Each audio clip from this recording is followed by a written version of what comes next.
All right, let's talk about home theater video. First thing we're going to do, we're going to go really fast and just introduce each other. Adrian, why don't you start us? We'll go around and then we'll start talking. Adrian Silva with Stewart Film Screen. Patrick Siebert, JVC Home Theater Division. Jason Welsh, Kaleidoscape. Richard Lutovsky, co-founder, CEO, Maviar Labs. Okay, this is crazy. Most people give like a 5-minute intro. I told these guys keep it less than 60 seconds. I thought they were going to at least say how many years in the industry and stuff. That was fast, guys. Not about us. You know what? We're going to get questions and stuff, so we're going to jump straight in. So why don't we start off, Jason, with you. Jason's at Kaleidoscape, and they are known to make the best movie server platform in the world, bar none. Jason, why don't you just give everyone sort of the 2 minutes, what do you guys do? Sure. So for those of you not familiar with Kaleidoscape, we've been around for over 20 years, and our mission has always been to make one thing, the ultimate movie platform. And we do that by providing a bit-for-bit copy of the Studio Master that gives you lossless audio and reference quality 4K video. And the way that we do that is everything that you watch on our current Kaleidoscape system comes from our movie store. So we are delivering you that file. We've got thousands of movies, TV, music, concerts, and within those files, not only does everybody get that perfect copy, but we also have metadata that's embedded in those files that will actually provide cues for a control system to control things like screen masking, lighting, shades, and ultimately it's just there to give you the ultimate home theater experience. That was a lot better than I would have done it. Great job. Thank you. All right, before we go on to the next one, can the video team pull up the QR code for questions for us? So as we go through, if you've got a question, if you just scan that QR code, the questions will come to me. I'll sort through them, and I'll either integrate them as we go through, or we'll hit them at the end, and we'll cover as many as we possibly can. I'm going to leave that up there, so you can feel free to hit us. So now, all right, so we've now gotten the perspective of the source components, Kaleidoscape. We're now coming out of the source. We want the best picture possible. And Rick, that's where you guys come in. MadVR has become really known as the best player in video processing. Why don't you do the same kind of thing, just 2 minutes, everyone understand, what do you guys do? Yeah, thanks, Scott. So for those who are not familiar with the MadVR, we make the MadVR Envy. It is the premier video processor. So we do things such as motion handling to take care of excessive judder and motion blur without having that dreaded soap opera effect. Things like upscaling, so a lot of content is still 1080p, whether you're watching cable TV or old Blu-rays, and being able to deliver those to 4K, 5K, or 8K. We also do subtitle management to keep the subtitles on the screen if you're watching a movie screen, and things like aspect ratio management, so if you have a projector, you'll never have to deal with lens memory again. And along those same lines too, you have nonlinear stretch, right, which is great for getting rid of those annoying black bars when you're watching a scope movie on a 16:9 screen, or you're watching 16:9 content on a scope screen. And it's also really applicable for TVs, and we have a setup here where we have 2 different TVs going, so you can see the benefits that it brings to the TV. For example, being able to get rid of half the black bars. If those of you who have a scope screen, a 16:9 screen, when you're watching your beautiful 65-inch or 85-inch TV, and you have these giant black bars on the top and bottom. So one of the things that we're showing here is that you can remove half those black bars with the Envy to bring a more immersive experience. And in a nutshell, the way we like to explain it is that it's the Kaleidoscape's job, and with a great pair of these products together, along with the JVC and a Stewart screen. We prepare the Kaleidoscape sends us the pixels with the best reference quality, and then we take those pixels. It's our job to prepare those pixels and get them ready so that when it's rendered by the display, it's then the display's job to take the pixels we render and get them onto the screen, and then it's Adrian's job with Stewart to make that screen material so that when the display projects them, they show beautifully in a great 4K content. And that's in a nutshell how this all works in a circle. All these pieces go to deliver that ultimate cinematic experience in your home. Yeah, we probably should have swapped positions of you and Jason, and we could have walked from the source through you, through Patrick, and then landed on Adrian. So Patrick, is with JVC, and you all know JVC makes unbelievable projectors. And if you have not been to this room back here, where they're projecting a 185-inch Stewart film screen, you must go see it. It's incredible. But Patrick, you guys have moved over time primarily to a laser platform. And so most of the projectors you sell today are laser. If people are thinking about projectors today, how should they think about the advantage of maybe going to laser? So we still offer a lamp-based projector for a value piece. That way you get DILA technology and amazing contrast, and you get it for a little bit less expensive price of doing the lamp. But primarily we are going to laser. And I think the popular answer to your question is durability, right? 20,000 hours. For most people, that's 20 years of their life of watching a movie every single day. But there's other things. I mean, that just really scratches the surface. There's, in addition to the durability, the fans run cooler. It's a more efficient system. You're pulling less current. There even is an advantage color-wise with lasers. And there's a million more, but those are the primary reasons. Laser is the new technology. It's going to hold up better in your home, and ultimately it's going to deliver better performance over lamp technology, especially over a long period of time. All right, so we'll probably get into more detail on that in a second. So, Adrian, what's really interesting is everyone's always talking about, okay, I'm improving my Kaleidoscape technology or the technology in a projector or the surround sound receiver, but you make projectors. Stewart Film Screen is known all around the world for having incredible projectors in movie theaters and in homes. And again, if I was saying this last night, all these systems you're going to see through here, we have 11 theaters here at the show. They're all Stewart Film Screen. So you guys, first of all, thank you for providing all those. That was Absolutely. incredible. Happy to do it. But tell everyone, how has screen technology gotten better over time? And do we think about screen technology in the same kind of way? Absolutely. So, I just feel like the screen manufacturers in general could do a better job at marketing, the new screen technology. Being at Stewart, we kind of have to evolve with the latest and greatest projector and video, movie server, video processor technology because, we start in like the movie studios. That's kind of where we start. We get to see the new latest and greatest technology beforehand. And if we need to, manufacture a new screen material, change some gain to a screen material, we can do that before the projectors even hit the mainstream marketplace. So yes, screen material does evolve with the new technology. Okay, so let's do this. At this show, Kaleidoscape, Jason, you guys released a new product, and it's a Strato V, which is, you've come down and made it more affordable for a lot of folks. Why don't you tell everyone about the Strato V? Sure. So yes, it's very exciting. We released the product that everybody's been asking for a while. And I can tell you that we've been working on it. We were getting a lot of feedback. People would come to us and say, I recognize that this is the best. I've seen it. It makes my media room or my home theater sound so much better when I have a Kaleidoscape on the system. It looks better, but for what I have set up, it's just out of my reach.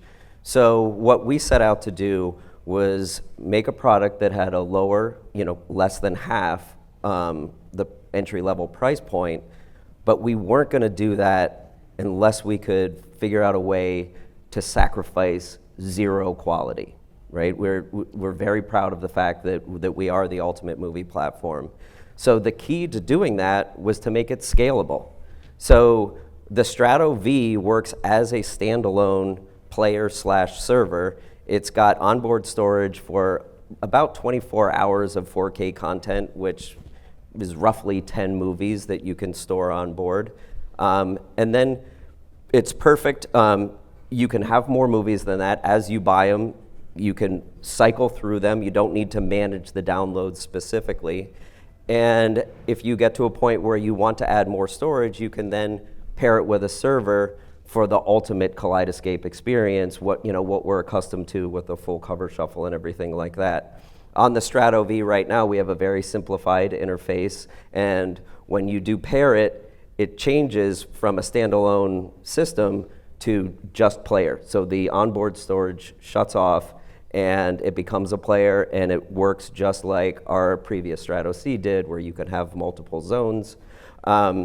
The other thing that we did while we released this product was that we added some features. So we added Dolby Vision onto there. So if you have a Dolby Vision capable display, you can now get the Dolby Vision file in our movie store and get the benefit of that.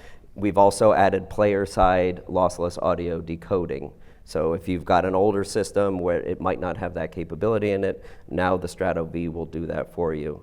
And I recommend, if you haven't yet, there are a few of them here at the show. Please go check it out, and I'll be at our booth and I can answer any questions.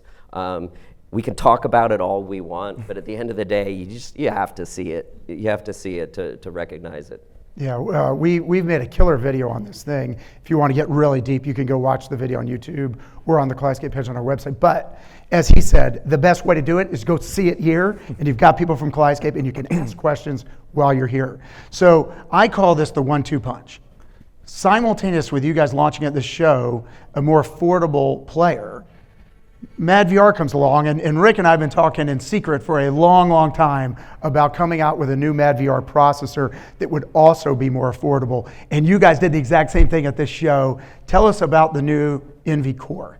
Yeah, so thank you, Scott. And first of all, congratulations to you on the launch of the Strato V. I've had one. I had the pleasure of being involved in the beta testing of it, and it is truly an outstanding piece of gear. So the Envy Core is half the size, half the weight, and half the price of the Envy Pro. And this was important to us because we had a $10,000 model, which was the Envy Pro, and a $16,000 model, which was the Envy Extreme.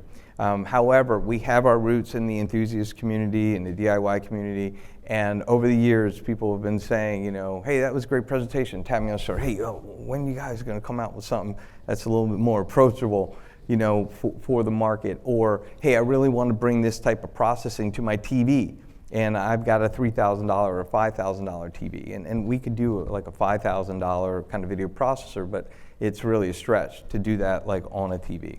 And so we've been working hard at this, and now we have the Envy Core. It's right now $5,000 through the end of the year. You can pre-order it through Audio Advice, and the real benefit is it gets its name because we're delivering the core functionality. So earlier I was talking about things like the HDR tone mapping and the upscaling and the subtitle management and nonlinear stretch, and you know, being able to calibrate if that's important to you, and the HDR, we talked about the tone mapping and all these kind of great things is in the essential product. So this is what we call, you know, the essential Envy processing, which is the core. So we've taken really what people long for and have been longing for and put it into a unit that's now half the size I mentioned. So it's only 2 rack units high. It's compact, it's cool, it's quiet.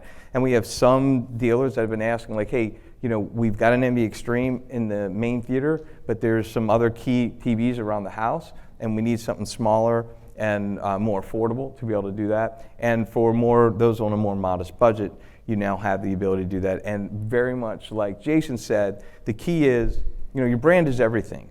And I'm sure just like Kaleidoscape, you don't want to put out something that picture quality is not as good for a couple reasons, and one of which is, you know, when someone's getting the Kaleidoscape experience, you want them to feel like, okay, wow, I'm blown away. And the same thing for us. Right? We didn't want to do something where there was a sacrifice. Like, yes, it does HDR tone mapping, but it doesn't do it as good as another model, right? So it is the same core processing that you have throughout the brand for half the price, and the reaction has been overwhelming. We're already blown out our numbers. What we thought we were going to sell in about 3 months has been sold in about 3 or 4 days. It's just it's surprising to us to see how much demand there was and how people were waiting, right? People were saying, hey, I'm going to wait until we have an affordable option, and so we're happy to do it.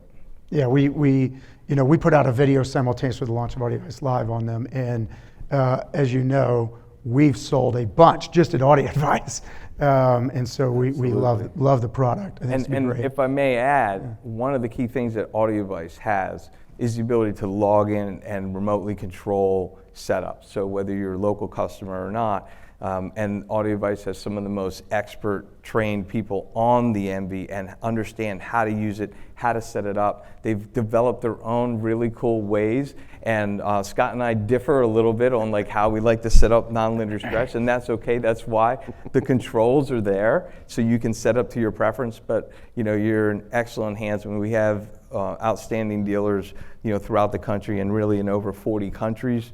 But AudioVice, certainly, thank you for having us be a big part of what you do and what we do. Yeah, you bet. We love it. Rick says that. He doesn't sleep, and I don't either. So like 1 a.m., we'll be like testing something and looking at new beta software, and I'm debating with him how we should do nonlinear stretch. And I think it looks better one way. He thinks it's another, but we have a great time with it. So Patrick, you guys also launched here, debuted here, your new laser projectors, your NZ800, NZ900. Tell everyone the two new projectors. So we have two brand new projectors, and I do mean brand new. The thing that people are kind of confused about is we use the same chassis from the process before. So the chassis, the lens assembly, and the HDMI boards are pretty much all the same, but everything in between is completely different. We've improved the scaling engine. We've improved the AKE shift. We've added a new super black mode. So it's a completely new machine. We're doing fantastic. It works even better on the AKE shift scaling. So whether you feed it 4K technology or you feed it 1080, you're going to get 35.5 million addressable pixels, which nobody else is really doing in the projector industry. We boosted brightness, we boosted contrast. A lot of that's thanks to you. Scott helped us launch us 25th anniversary last year, and we use a lot of that integrated technology in making that new LCOS chip that's going into this new piece. So we're super happy. We're selling out like crazy on that model. Yeah, it's been a great success. So Adrian, people talk now that televisions are getting bigger. They're getting cheaper.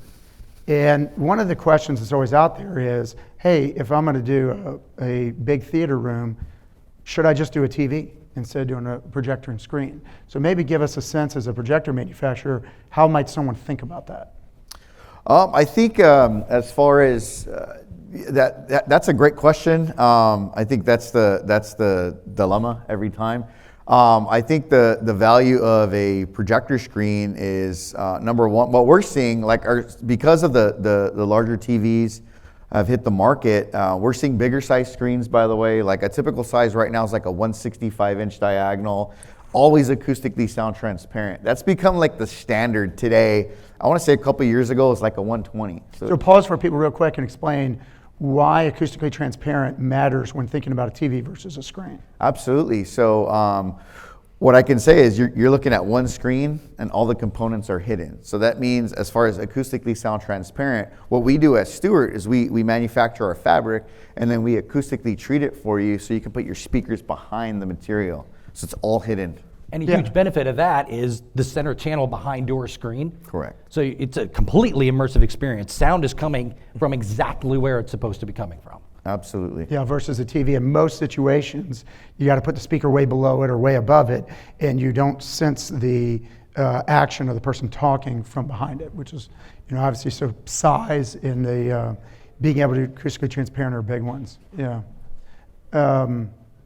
So we'll sort of move on from there. Jason, let's go back to you. When people think about movies, because historically you guys were mainly movies, and now you got television shows and all sorts of great stuff. My wife and I were watching, I think, Yellowstone on our Kaleidoscape and everything. But for movies, the way it used to work was a movie studio would release into theaters. It'd be in theaters so long, and then it might move into Blu-ray, and then so many months later, it move into HBO, and then so many months later, it would finally show up into cable. Tell us, when do you guys get the movies, and how do you think, and what's the lag period? So the real answer to that is very long and complicated. The short answer is it depends, right? So there is, the studios call it windowing. And the window between an initial theatrical release and when a movie is available for home entertainment, it depends on the studio, it depends on the performance, and it depends on the title itself. So they all have different agreements as to when a movie can be made available. And what is generally true right now and what the trend is that window is indeed shrinking. What used to be how many months Now it's more like, how many weeks, how many days. And, realistically, it's not just movies. It's also TV. So we have, within our movie store, like you mentioned, Yellowstone, we have lots of other series that are there. And if the studios make it available, we also have what's called next day air. So when a show is broadcast, it will be available on a Kaleidoscape within that, within a 24-hour period, you can watch it. For the movies themselves, we also have what's called, in the industry is called PVOD and PEST, which stands for Premium Video on Demand. And so if there's a premium window where you can purchase or rent a movie that is generally before it's even available on disc. So, like I said, those time periods are getting shorter and shorter. And, if you just go into the movie store and look what's available, I'm surprised sometimes. There are movies just last month where it was in the theater, and very quickly we saw it available in home entertainment. Yeah, I've definitely seen that on my Kaleidoscape, and they've started using pre-ordering a lot. Right? As soon as you guys all of a sudden put it up, as soon as people announce it, it's like pre-order, and then as soon as we get it, we want to go watch it. Yeah. Yep. And if I may add, another really cool feature that you guys added with the Strato V is super fast download times, right? So, way back when, obviously, if you wanted to download a movie through the store or whatever, it could take an hour and a half, right? So you had to plan this, hey, what are we going to watch after dinner, right? And you forget, and then it's so with the Strato V now, this thing, we're talking 5-10 minutes. 10 minutes. Tops, boom. Do have it. So, combining that too, hey, the new episode of Yellowstone is out, boom, let's download it. By the time you're done making your popcorn, it's ready to watch. Well, and you bring up a good point. What's interesting that I think actually a lot of people don't know is for those pre-orders, the bulk of that file is downloaded immediately. And then when it's officially available, just that last, percent or two is downloaded onto your server, so it's available immediately. Oh, nice. So if the street date is at midnight on this day, and you're like, that's when I want to watch it, you can watch it at 12:01. You just made a whole bunch of people very anxious Right, about right. Yeah. waiting for the last 2%. Yeah. So Rick, one of the things when you were just describing what MadVR does, I think people get aspect ratio management and getting rid of black bars. And again, if some of this doesn't make sense, you just have to go see it. You guys are right out up that little walkway, and you can show it to you really easily. But just give us a really quick overview of dynamic tone mapping, because I think that's something most people don't understand what it is and what the value is. Right, that's a great question, and it is something that a lot of people ask. And we have seen more and more people in recent years that are kind of have a more understanding of what it is, but HDR stands for high dynamic range. So it's a much broader range of managing the brightest brights and the darkest of your blacks. And so the easiest way to think about it is, I'm going to use a quote unquote technical term called nits, and nits basically is a unit of measurement. And these studios are rendering content. And so let's say an HDR master is at 4,000 nits, okay? So you need essentially 4,000 steps of brightness to reproduce how that movie is encoded and how that was produced by the studios. And yet you could be on a display, so even for example, a TV that might have a spec for 1,500 nits, right? That's only about 1/3 of the necessary brightness range needed to do that. And a lot of times too, those specs are based on a small part of the image. If you took a larger part, it's way under that. And if you're in a projector setup, it's even more of a challenge, because you could be looking at more typically somewhere between 75 to 125, 150 nits, depending on your screen size and the projector model. And so the trick is, how do you take, imagine a giant, like a 5-gallon bucket, right? And now you need to be able to do anything between try to get all that water into, a glass of water, or perhaps maybe a 1-gallon jug, right? And the answer is you can't. You have to spill some of that away. Now, but you just can't just randomly take that brightness and just compress it down and just throw out pieces. You have to very smartly reshape the tone map, right? You have to reshape what data is being put in. So it's just really a smart way of how do you take this amount of volume and fit it into a smaller volume in a way so that the brightest brights are still differentiated. You can see the pixel difference between, in a bright area or in a dark area. How do we retain all that shadow detail without it getting crushed and black? And this is a trick, and it's very difficult to do. It's one of the things that we're well known for doing. And as Scott mentioned, we have 2 TVs. So you can see, like, hey, without a MadVR Envy, this is how your HDR is going to be rendered. And with it, this is how it's going to be rendered. And you can go back and forth. And there's, I think, 5 other setups here with projectors and another 1 or 2 with TVs that are using MadVR for the HDR tone mapping. So I hope that kind of gives a general idea of the trick, and that's very important because without it, you're going to get blown out highlights, you're going to get crushed blacks, and even the colors cannot look right. So that's Yeah, and it's best just go out there and see it while you're here. Perfect opportunity to see it side by side. So Patrick, we don't have many scandals in our industry, but we recently had a scandal, okay?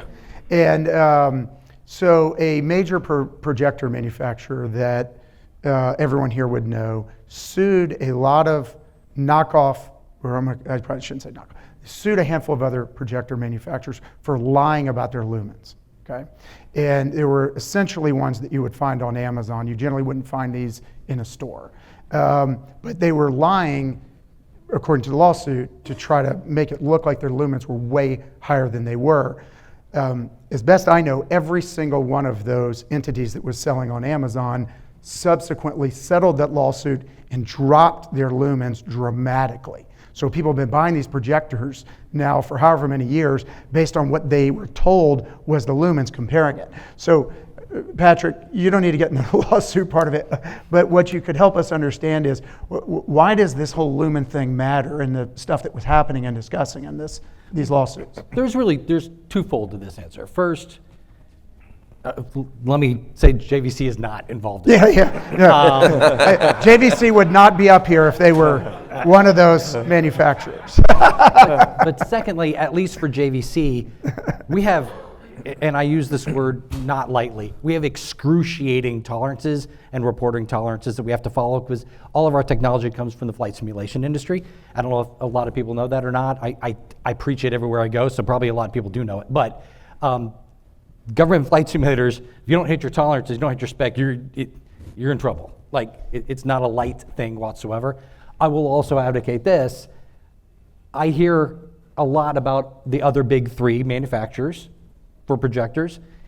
And honestly, and I'm looking for dirt, right? I mean, I would love to find out something horrible about them. But by and large, those other 2 manufacturers aren't fudging either. So I don't know how they develop their tolerances or generate their specifications, but I don't get a whole lot of DIYers, which there are a lot of DIYers out there. I don't get a whole lot of people on the forums going, my projector doesn't hit spec within this tolerance or whatever. So as far as the big 3 go, I would love to tell you that we're amazing and way better than everyone else, but they all do I think all 3 of us do a good job. Yeah, I think that you're, by the way, being super nice about that, and just, there's But basically it's three names that everyone knows, and then the ones after that, at least based on these lawsuits, you'd have to question what you're being told. Right. Yeah. And the other side to that is, it's silly for them to lie about the lumen output, right? Because it's a recipe of things together. I can give you, and I can cite a brand of manufacturers that gives you an amazingly bright image, but it's at the sacrifice of your contrast and your color, and even to some degree your durability. We can't do that because JVC is known for its contrast, and it's known for a wide color gamut. And because of the simulation industry, we really have to be careful about durability. Our stuff has to last for a long, long time. Simulators run 24 hours a day, 7 days a week. It's almost all of the same parts within a few variances between what you're buying for your home theater projector and the $250,000 flight simulator. So it's a combination of things, and it's easy to sacrifice one for the other. It's lying about your lumen output. They might very well be saying everything else is crappy about our projector, but we're really, really bright. Like, there are 10,000 lumen flashlights out there. That's not a projector. Yeah. And Which, Scott, by the way, I think you bring up a really interesting point on that, which is gets to the importance of brand. In other words, you all have built a brand that allows people to trust and know, because the average person's not going to be able to go analyze, well, the lumen's this and the contrast ratio was actually that and everything else, and they can read reviews. And we feel the same way. Like if you look at who we sell the big three, right? And and as you know, we test all the projectors in our own lab and then post our own performance metrics in our projector throw distance tool and our home theater tool. Yep, I know. And so, you know, we would not be fooled by that because we would have tested it before we put it up. But I think what it really says is people that have built trustworthy, reputable brands, you can have more trust behind it versus just looking at a bunch of specs. Yep. Adrian, real quick. So as people think about, I'm going to buy a projector, there's some matching of a projector with a screen. How should they think about how to match these things up? Absolutely. So you want to first look at your room. Is it a dark room or does the room have ambient light? Next is the throw distance, and then look at your projector lumens. With that information, you can actually select the correct screen gain and screen material. It's pretty simple. So I would definitely look at your room first and decide is this going to be a dedicated dark room, or is this going to be like a multi-purpose room where we're going to have the ball game on and watch concerts, etc. Okay, now we're going to jump right into questions. And there are a bunch here. So I'm going to go through as many of these as we can. Can we pull the questions down up front as well on the front monitors? So this one's going to go to you, Jason. I'm going to read it so you have time to Okay. sort of Oh, there you'll it see is. it here. Okay, so I'm just read it for everyone. Describe the process of Kscape subscription service. Who owns the movies? What happens if we don't want Kscape anymore? So if I sold the Kscape to someone else, that kind of thing. So Okay, so I'll work my way through this question. So there is no subscription service with Kaleidoscape. It is purely a transactional service. When you say who owns the movies, I spent the last 2 decades in the content business and, you know, worked for some of the major studios, and I can tell you, when it comes to the content business, we don't use the word own. Nobody really owns a movie, you know, even when you buy the disc. So basically, when you're buying a movie from the movie store, you're downloading that file onto your server. Once it's on that server, it stays on that server. Even if that title goes into, you know, a change of distributor or something like that, it might go dark on a streaming service or on another transactional service where you're not actually getting the file. You're still going to have access to that title while it's on your server.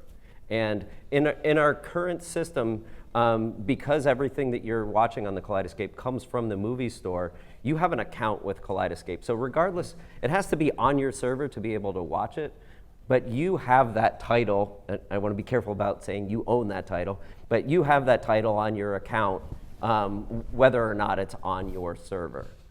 And the question of if you don't want it anymore, can you resell it? You can resell the hardware. You cannot resell a Kaleidoscape server that's loaded with content.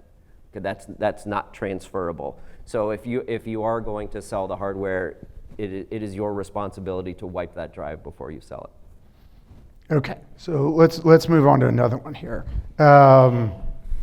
This one's going to go to JVC. So this is going to be for you, Patrick.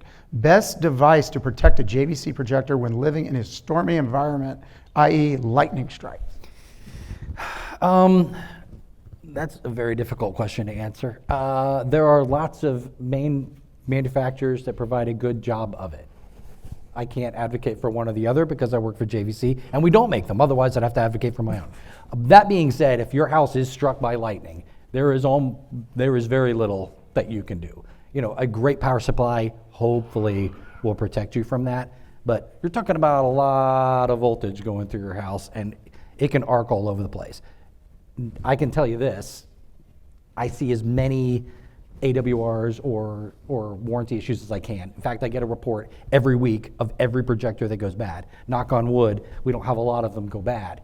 But if there is an overvoltage problem, it almost only takes out the HDMI boards. Very rarely do we have such a bad problem where it blows out a power supply. That being said, our projectors are expensive, not just ours, everybody's projectors are expensive. If you need to spend a little extra to protect the power supply, please do it. So I'm going to add one more thing to that. because not sure who asked that, but particularly people that are watching this video who are DIY, you can't just go put a surge protector on the outlet. And so as a company that also does a lot of smart home, and we have someone that may come to us that's in Florida and say, protect the entire home. What it means is we have to protect it coming in from the electrical, coming into the home. We also have to protect from the cable coming in that's bringing your internet. Then imagine every single thing that touches outside has to be protected. And then when we go to a projector, we have to put a surge device on the projector. We also have to surge the receiver or processor before it, because remember there's an HDMI cable coming in. So if it hit the receiver and then went through HDMI and then hit the projector, it could take it out the projector. And then you might have a network cable and you got it from your network switch. So don't think that you could put a surge protector on it and you've totally protected. You actually have to protect every single thing that could hit one spot and go through the home. And generally, if you're working with a professional, they'll know how to do that. And as you said, you can lock it all down. You get a bad enough lightning strike. Unless you do what we call full lightning protection, which is really expensive, you're going to be replacing it and doing an insurance claim. And oh, by the way, proper power management also improves the performance of your entire system. It's not just protection. Yeah, that's right. Okay, so we're going to go back here. Jason, this is going to go to you again. Is there a difference in video or audio fidelity between the video file on a Kaleidoscape versus a raw 50 gig 4K HDR Blu-ray file? So again, yes, there is. So your standard 4K Blu-ray will hold about 66 gigs of data. And that's for the movie itself, trailers, special features, disc menus, things like that. For a 2.5 hour action movie, a movie with Dolby Vision, that file is likely going to be bigger than 66 gigs. We have a lot of movies on Kaleidoscape that are over 100 gigs. So anytime you're reducing the size of the file, you're introducing compression, and as we all know, compression is the enemy of performance in this game. So now on a 75-minute rom-com, the quality that you're going to get on Kaleidoscape is probably going to be exactly the same as what you're going to get on a 4K Blu-ray. Okay, so we've got one here from my good friend, Youthman. All right, with higher resolution sources, do you see a trend in consumers moving to much wider viewing angle than what has been recommended in the past? So I'll start the answer if anyone else wants to jump in. 100%. So Michael and I, if you haven't seen his videos, does unbelievable videos, shot a handful of videos together this week, and we were looking at some screens that are way wider than what was the historic spec that you get from SMPTE or the other systems. And what we have found is people want it more and more immersive. So almost every time we're updating a theater now that was 10 years old, we're figuring out how to reconstruct the front of that room and make that screen way bigger. And I'm sure you're seeing that because we're ordering screens from you guys to do it. Capitol Room, 185 inch. Yeah, we've got a 185-inch diagonal here, 16:9 format. So we see a lot of floor-to-ceiling, wall-to-wall screens with multi-masking. We're kind of forced to manufacture, and we'll be launching a new product at CEDIA because of that. And we're seeing the big screen native 16:9 format is becoming really popular today. As you heard me say earlier, that 165 diagonals is becoming like the standard on the orders that we see coming in, just on the mass market side of the business. Yeah, so generally people just getting bigger and bigger. Okay, so we got a fun one here. Tell us more about the projector lawsuit. My lawyers say. Guessing most of these guys aren't going to say anything. So I'll give it to you because I think as consumers it's helpful to just know what's going on. Tech Radar, you can go read this. It's posted in most of the major mags. Epson sued a handful of names that you wouldn't even recognize because they're Chinese names, most of them. But one of them was, the most recent one that was reported on was called a company called 4Movie. And they capitulated in the lawsuit. They have a projector that was called the Ford movie theater, something like that, and they were posting it at 2,800 lumens. As best I can tell, as the settlement in the lawsuit, they dropped it from 2,800 lumens to 1,800. And I'm telling you, what that means is what you're capable of putting it on is massive. Now, what's quite interesting about that is that that company has now fixed it on their website globally. But on Amazon, it still has the incorrect number. So just know as a consumer, you're browsing around Amazon and you're comparing 2 or 3 things. It's incorrect on Amazon today, even though they have settled that lawsuit. And it's not all incorrect by a little bit. It's 2,800 lumens versus 1,800, which they state on their site. So it's mind-boggling. And I think it's one of the reasons you want to have great reviewers and people that are looking at this stuff, trying to give you honest information, and you want to work with reputable companies. So I don't want to say any more than that. Everything I said is publicly available, and there's probably some kind of legal disclaimer we'll put out there, but that's what is publicly available today. And Scott, if I may add, that also talks to the importance of working with reputable dealers like Audio Advice, because Audio Advice is going to tell you, whether it's a brand they represent or not, they're going to give you what they believe to be the most accurate information. And I have a sneaking suspicion that 1,800 lumens is Okay. no calibration whatsoever, on fire, really hoping for 1,800 lumens, which might mean 1,500 lumens or 1,400 lumens or massive disappointment when you fire up a projector. Okay, so this one actually we answered a little bit before, Adrian. You talked about this, we'll do this one. How do you foresee the large direct view displays impacting the industry? This person previously expected to buy a projector. Now they're thinking about going with larger LED. And maybe, because you talked about this a little bit, Adrian, maybe Patrick, you could give a perspective on that. I absolutely can. There is a huge amount of arguments out there of the different experience that you're going to have between a flat panel and a projected image. It's an emitted source of information or a reflected source of information. And if you guys want to come by the booth after this, I will talk for hours endlessly on this. But there's perceived contrast, there's pixel blur, there's eye fatigue that takes place when you're having an emitted signal come to you. When it's reflected, that's how we all see the world. When you go out into the world, into the daylight, it's light bouncing off a surface, that's how you're perceiving it. It is a completely different experience. And if you have enough contrast, it becomes far more immersive. It almost looks like you can reach in and touch it, and you cannot get that same experience with flat panel. And I could go on and on and on because Adrian's screens are so fantastic, but you'll never experience glare. I don't know if you've ever been into a movie and just been super excited, and then someone in your household, whether it be anybody but you actually, flips on a light in the kitchen, and then you've got glare on the screen, and you're like, oh, I'm just completely taken out of it. There's no way to get that center channel to come straight out of the flat panel. There's just a litany of reasons why you might want to do flat panel.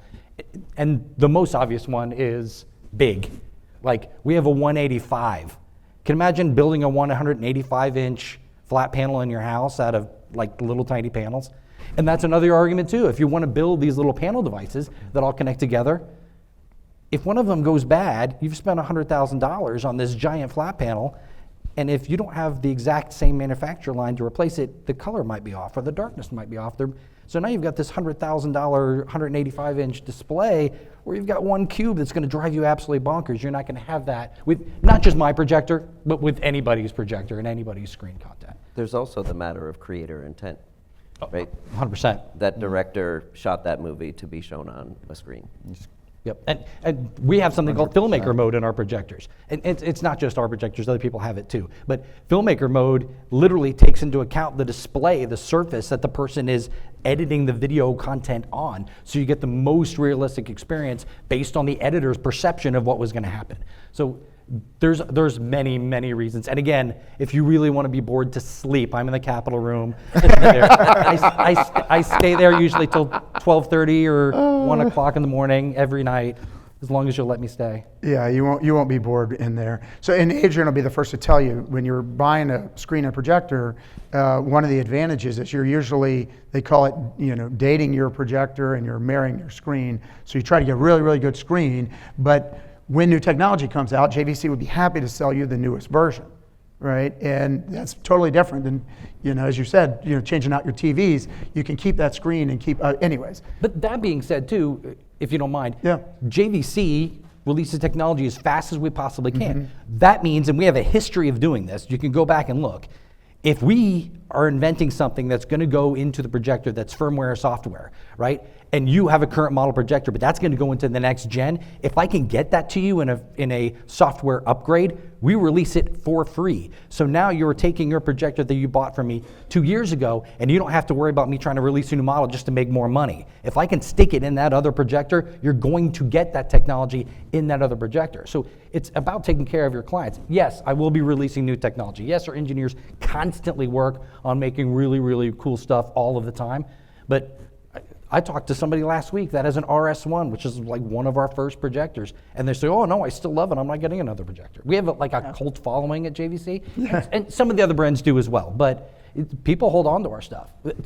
There have been retailers, Scott, that found out we were discontinuing a projector and grabbed them all up because of all the value, right, for the price of it. So, and it's not just Nice. one, that people get really excited when we introduce the technology. It's like, ooh, I'm going to buy as many of these as we can so we can get a value on it so we can sell it to our customers because we know it's so good. So I'm going to make this the last question before we make it optional to just get out of here so that you can go see all sorts of stuff. And we'll maybe answer 1 or 2 more questions for anyone that's like, hey, because there's plenty of them here. And then we'll stop it, and anyone who's got specific questions can. Okay, so let's do this one. Adrian, I'm going to send this over to you. Speaking of lumens and brighter projectors, do you see 1.3 gain screens eventually being replaced by 1.0 gain screens? No. I think it just depends on the application. So we have a 1.3 gain screen called StudioTech 130. It's our hottest seller, and we see that now with like 10,000 lumens being blasted at that. After that level of lumens, now I'm not recommending, like if you're at a 10, depending on the manufacturer, if you're at 10,000 lumens, give us a call, let us know. We may recommend a 1.0 gain screen. We may recommend a 0.7 gain screen. Now, some of the stuff that we use in the movie studios are 1.0, 0.7 gains, but they're throwing a lot of light at those screen materials. So For people that don't fully understand the gain, the very simple version, and you correct me if I'm wrong, is essentially a sheet of paper, just a normal white sheet of paper might be a 1.0 kind of thing. Correct. If we go to a 1.3, it means we can take less light and basically push more back. And we can basically get 30% more light back to the people that are sitting in the correct spots. Correct. And the trade-off then is we don't have as dark a screen, correct? Correct. Yeah, absolutely. If you don't mind, and one of the things, we're very, very prissy at JVC. We want you to experience our projector exactly as it is. And there, in the past, have been drawbacks for having ALR or for having screen gain. You're like, oh, well, it can produce these anomalies. The technology that's coming out of all the film screen manufacturers, particularly with Stewart, those anomalies, those problems that you're getting with those screens are getting smaller and smaller and smaller, and you're making amazing product. This screen that we have, this 185-inch Stewart StudioTech 130 G4 that we're showing in Capitol Room, if you get in there and get right up to the screen, and I want you to get really close to it, you won't see any of the sparkle or any of the weird stuff that you would have experienced 5 or 10 years ago with screens with gain. You do a great job. Thank you, Patrick. Yeah, so we have a chemist on staff. So our core is the movie studios and Disney. So Stewart started manufacturing screens for those post-production studios, home theater in the 90s, and now we even work with like the biggest streaming platform services. A lot of people don't know that. So and then also, Patrick mentioned flight simulation. We have a whole division that focuses on that, and he's right. We have to be precise with our viewing angle, with our screen gain, our reflectivity. Otherwise, the product would get rejected, and as we all know, simulators are very expensive. So They're so mean to us. All right, so if you've got to go, feel free to go. We're going to answer one more question, but don't feel like you're bothering anyone if you're walking out. Hey, Scott, before, if you don't mind, I'm Yeah. so sorry. Before we move off that topic, there's another important aspect to keep in mind for your theater. When you have a 1.3 gain screen, remember you're amplifying the light. And this goes to a core strength that JVC has, which is black level control. So it's important that you find the right gain screen, you talk to like Audio Device, they have great systems online and a home theater builder that recommends all sorts of gear, because what can happen is if the screen gain is too much and your brightness is too much, you can be raising that black floor, right? And so you want to make sure that you're not having too many lumens, especially if you have a smaller screen, and then also consider the black level performance of the projector, because some projectors are known to do this, have black floor that's lower, because ultimately if you have a 1.3 gain screen and you're putting out brightness, when you go to fade to black or close to those dark scenes, your black level becomes really important. And the lower gain screens, and the next question coming up is about acoustically transparent screens, which sometimes are even below 1 gain, can really make that difference. So it's important that you talk to your dealer and understand the implications. It's not always brighter is not always better, and you want to work within the constraints that you need to fill in your room. Yeah, and I'd argue that's a reason you want to go work with a great professional. There are many people here from all across the country, some from Canada, Mexico, and they're not going to be buying from Audio Device. You're probably going to use someone local, which is terrific. Use our free tool to help you figure it out if you don't have a pro working with you, and use whoever your local people are. If you're DIY and you're using us online, talk to our people. It costs you nothing, and we will make sure you do not make that mistake of matching everything up. So I'm actually going to wrap